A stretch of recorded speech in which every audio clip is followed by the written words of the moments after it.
Assalamualaikum warahmatullahi wabarakatuh. Selamat pagi dan selamat datang untuk kita semua. Ini kita pertama persiapan untuk pasien preeklamsi ya. Nah, preeklamsi hipertensi yang terjadi dalam kehamilan, sudah tahu kan? Nah, ini yang kemarin kita diskusikan. Diskusi yang kita critical point. Nah, critical pointnya yang pasien PEB. Apa pasien PEB critical point subjektifnya? Keluhannya. Mana kelompok yang bahas kemarin? Nah, ya apa aja? Nyeri epigastrium, Nyeri epigastrium, apalagi? Kelihatan kabur, kemudian edem di apa? sakit kepala berat. Sakit kepala hebat ya. Nah, itu salah satu tanda gejalanya. Nah, kemudian biasanya kita menyiapkan kalau ada pasien masuk menyiapkan oksigen. Oksigennya 4 sampai 6 liter. Kemudian kalau dia kejang berarti pasiennya bukan lagi preeklamsi tapi dia eklamsi. Nah, kalau dia datang belum kejang, kita dengan tekanan darah misalnya 160. Kalau tekanan darah 140/90 belum diberikan MGS4. Pemberian MGS4-nya ketika tekanan darahnya sudah 160 ke atas diberikan anti kejang, magnesium sulfat atau anti konvulsan ya. Pertanyaan, Dek, ambil anti konvulsan. Anti konvulsan itu adalah MGS4. Konvulsan itu artinya anti kejang.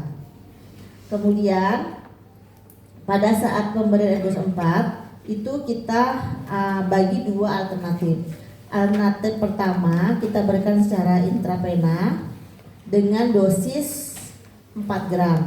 Nah, dosis 4 gram ini kita pakai MGS4-nya yang 40%. Mana MGS4-nya?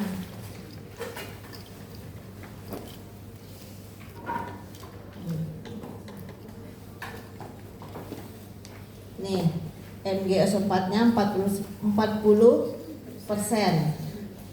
Ini cairannya sebanyak 25. Nah, kalau dia 40%, 10 mili diambil diencerkan menjadi 20 mili sehingga ini diinjeksikan secara intravena selama, jangan bilang kalau ini kan 5 sampai 10 menit, ambil tertingginya 10 menit karena kalau di 5 menit terlalu cepat, rasanya panas terbakar. Nah, waktu pemberian MGS4 ini pastikan pasien sudah diperiksa 3 syarat.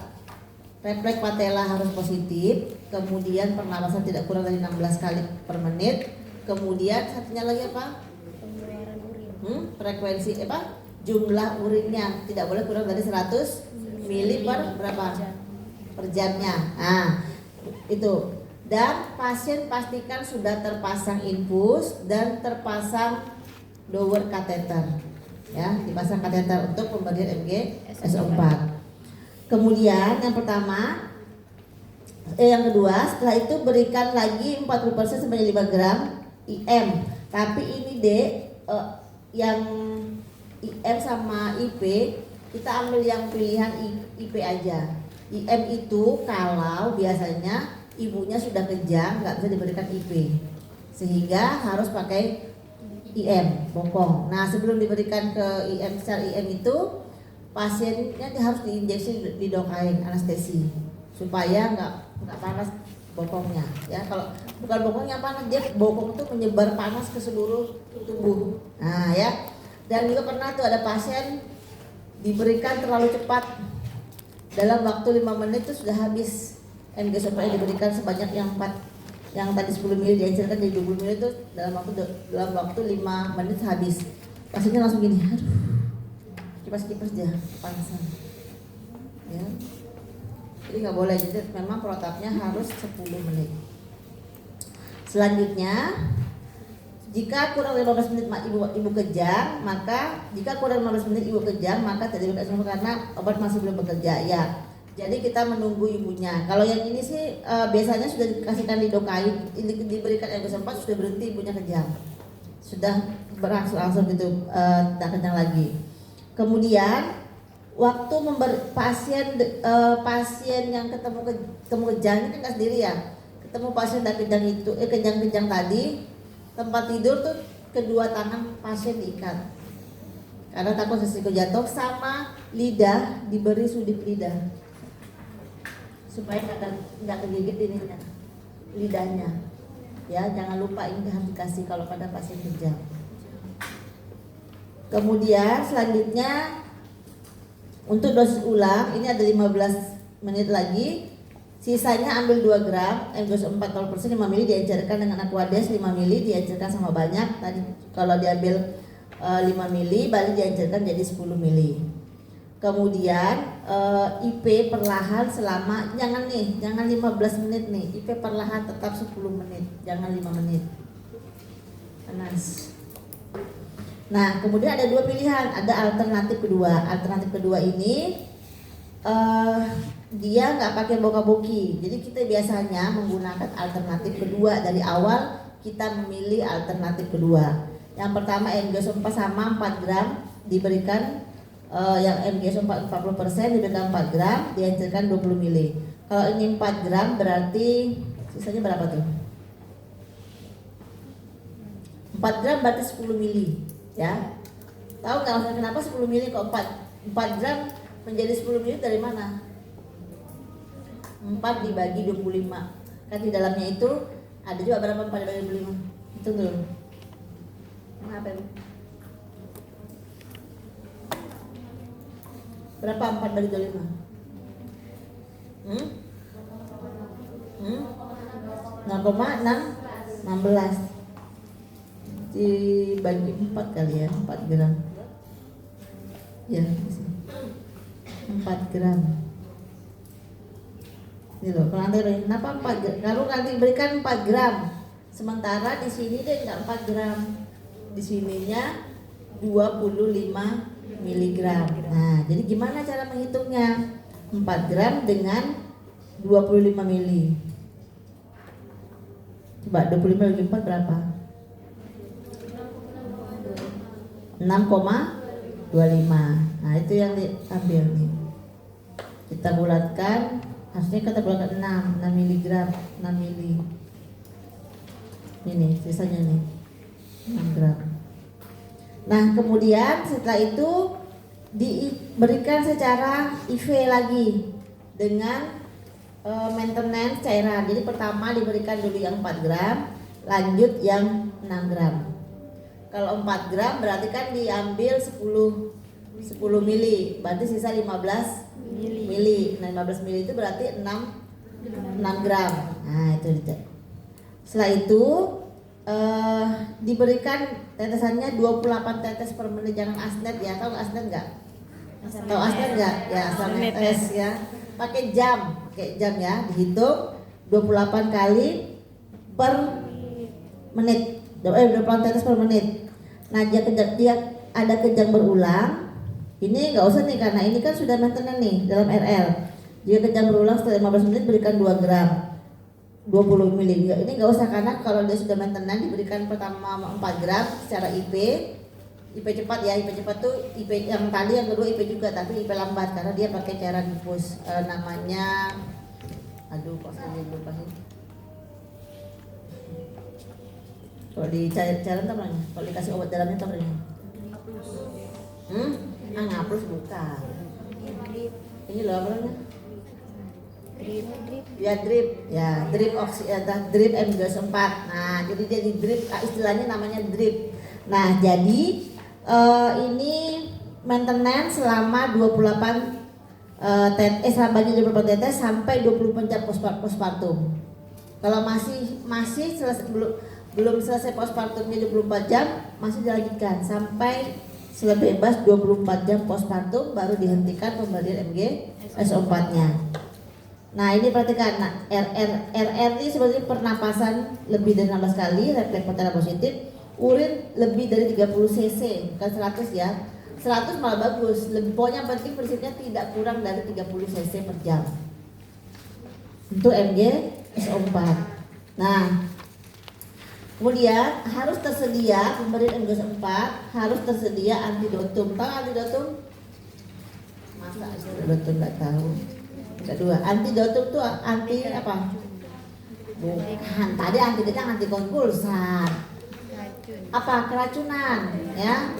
Kalau keracunan obat NGS 4 biasanya ditandai dengan refleks patella kurang dari 16, kemudian urin yang keluar kurang dari 30 cc per jamnya, kemudian sama ibunya berarti ternyata tiga. Ya, pernapasan kurang dari 16 kali. Terus tuh refleks patella sama urin. Nah, harus segera diberikan yang namanya kalsium glukonas, injeksi secara apa? IP, ya. Nah, kemudian IP-nya juga perlahan nih. Kemudian lanjut dengan 6 gram di dosis awal. 6 gram itu diberikan juga tetesan lanjut dari 24 jam tadi, ya. Jadi pilihannya adalah alternatif kedua. Tetapi kalau pasienmu datang dengan kejang, langsung datang kejang, pilihannya alternatif 1. Karena alternatif 1 itu boleh diberikan secara IM, boka-boki. Tahu boka-boki? Bokong kanan, bokong kiri. Kemudian kalau di sini ada pengobatan diazepam. Nah, diazepam itu biasanya kita jarang gunakan diazepam. Kenapa? Karena kalau memberi diazepam itu biasanya bayi bisa ikut teler bayinya. Ya, karena obat diazepam itu tembus sawar darah plasenta, tembus dia. Kalau NGS 4 kan dia tembus juga, tapi kerjanya tidak menyebabkan bayi tidur. Nah, kalau diazepam itu kan bikin tidur, makanya ibunya setelah diberi diazepam kan tenang, tidur, bayi juga tidur.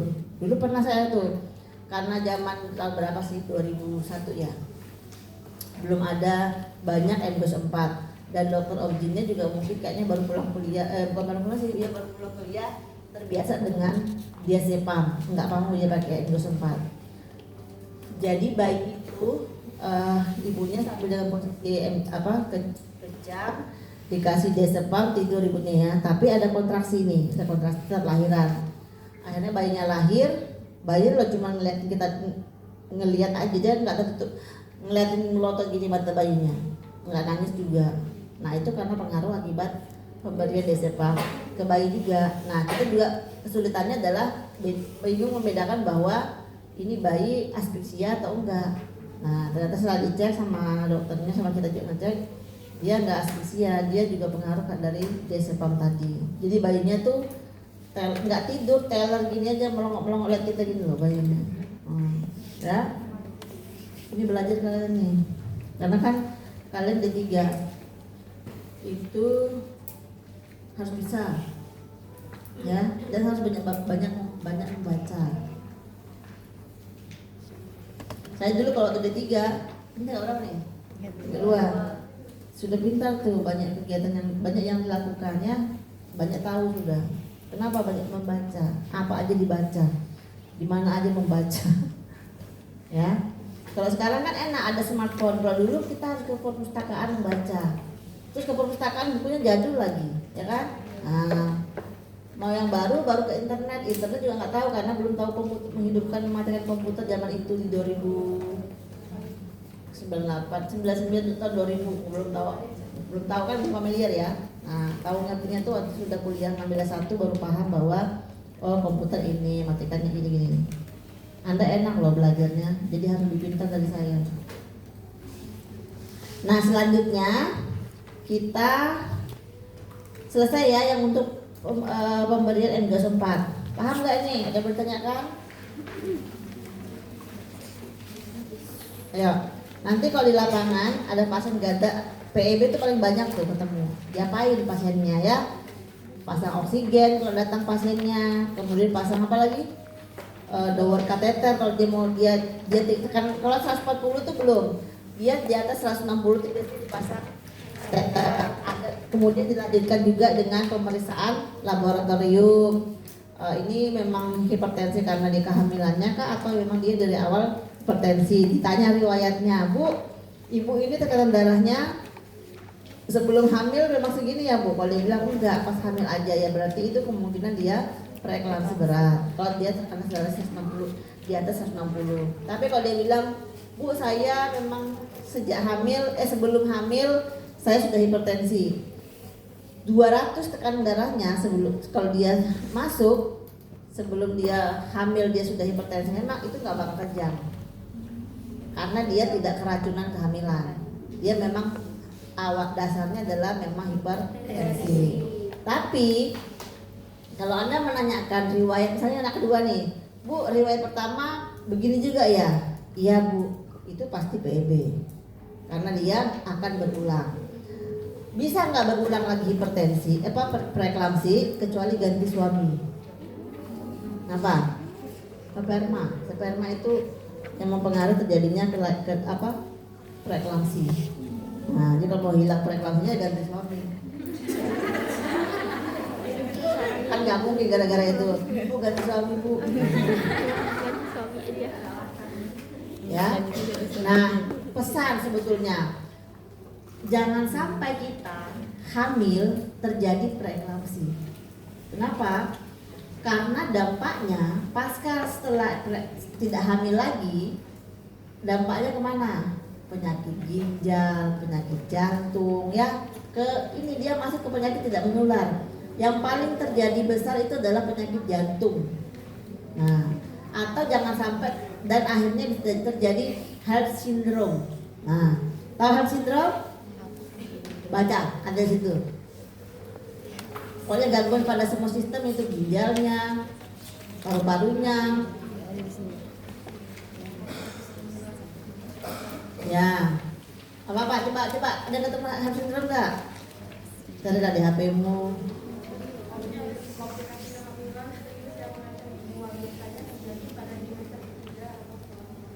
Bukan, cari heart syndrome.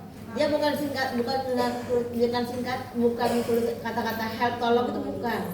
Dia hemolisis ya? Apa? Hemolisis. Apa tuh arti hemolisis? Sel darah merah pecah. Hah? Ya, gangguan sel darah merah. Apalagi? Elevated liver enzyme. Liver, kena livernya, ya kan? Apalagi? Low platelet. Trombosit rendah. Trombosit rendah. Apalagi? Udah Ibu. P-nya platelet rendah. Heart syndrome, ya. Gangguan pada sistem livernya, ginjalnya, sama darahnya. Nah, itu kan bahaya.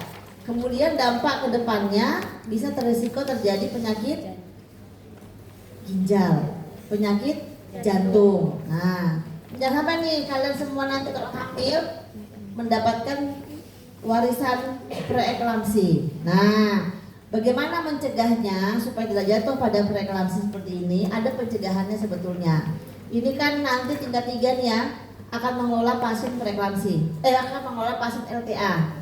Dalam proses perjalanan itu ketemu pasien LTA, bisa aja nanti pasienmu itu udah awal bagus, akhir-akhir dia berubah menjadi preeklamsi. Maintenance-nya adalah berikan pasiennya kalsium. Nah, jadi kalsium itu dia adalah vitamin D sebetulnya, bukan hanya untuk kekuatan tulang, bukan untuk asupan tulang ke bayi, tetapi menjaga kerusakan sel-sel pada tubuh sehingga bisa mencegah terjadinya preeklamsi. Ya, kalau belajar detailnya Anda belajar ROS ya, udara di dalam ini. Kalau ada yang merokok kan kita kena polusi udara. Nah, itu bisa menyebabkan sel-sel dalam tubuh kita rusak. Nah, makanya kita setiap hari itu harusnya makan buah, makan sayur, ya kan? Ada vitamin, olahraga supaya sel-sel tubuh kita selalu regenerasi tiap hari. Nah, kadang-kadang misalnya siapa tuh yang rajin olahraga? Kadang-kadang orang yang rajin olahraga itu usianya tidak sebanding lurus dengan wajahnya. Ya enggak? Usianya misalnya sudah 50, tetapi dia masih kayak umur 35 karena dia rajin olahraga. Jadi mengganti sel-sel yang rusak tiap hari. Nah, kalau kalian capek pulang kuliah gini, jangan tidur di rumah mager gitu, pergi olahraga. Nah, nanti pulang tidurmu enak. Dan kenapa tidurnya enak? Karena sel-selmu mengalami regenerasi. Nah, ada yang ada yang lemes nggak pulang kuliah gitu. Nah, pergi olahraga. Hah? Nggak ada apa? Nggak ada waktu? Saya aja pulang kerja jam 4, jam 5 saya pergi olahraga tuh ke teras sana, kalau enggak ke Taman Samarinda. Lari, berapa lama? 1 jam aja. Nanti dekat maghrib, jam 6 pulang. Malam tidurnya begadang, ya kadang-kadang begadang mau bekerja. Tapi badannya enak gitu loh, karena olahraga itu setiap harinya mengganti sel-sel yang rusak pada tubuh kita. Nah, jangan juga habis lari makan apa? Sebelah, makan bakso, makan mie ayam. Sebetulnya boleh aja, tapi tidak berlebihan, terkontrol. Kalau kayak gini, siapa namanya Dek? Aina. Lari, dia langsing gini kan? Diet lagi, jangan diet. Jadi seharusnya tuh kita nggak diet sebetulnya, mengurangi. Kalau diet apa sih bedanya sama mengurangi? Ada bedanya lah. Kalau diet itu orang diet ketat, nggak makan ini, nggak makan itu. Kalau mengurangi, misalnya biasa makan nasi 1 piring, jadi setengah. Nah, terus melihat temannya makan gorengan, gorengan, enggak saya. Harus berani menolak. Beda jadi jajan. Kalau kalian gorengan ya gorengan, mie gitu ya, Indomie gitu ya, Indomie gacoan, kan enak banget itu ya. Tapi mati gitu. Nah, lanjut kita distosia bahu. Ayo.